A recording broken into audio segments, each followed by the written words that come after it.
Isang araw,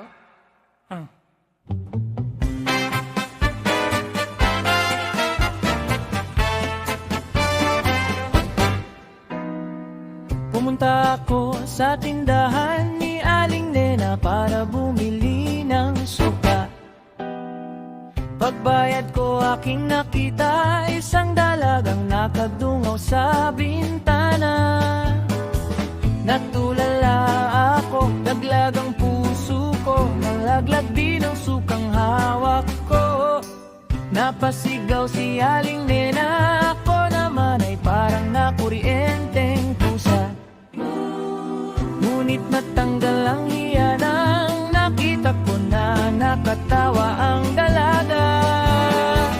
Panay ang sorry ho sa pagmamadali, nakalimutan pa ang sukli ko.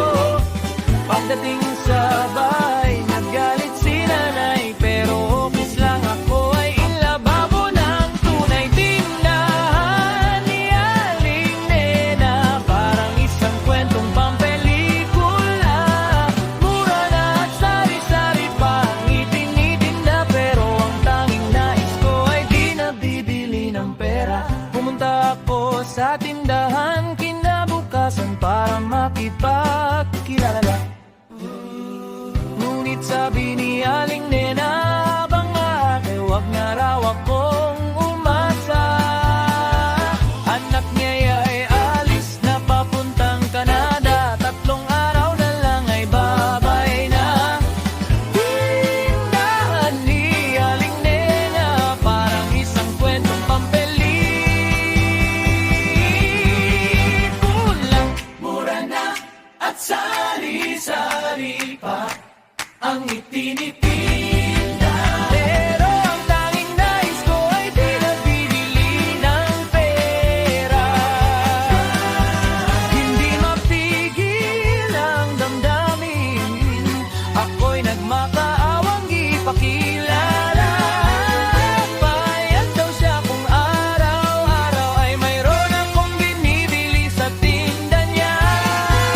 Ako'y pumayag at pinakilala niya ang kanyang kaysa-isang dalaga. Ngunit nang makilala siya'y tumalikod na at iniwan akong natanganga.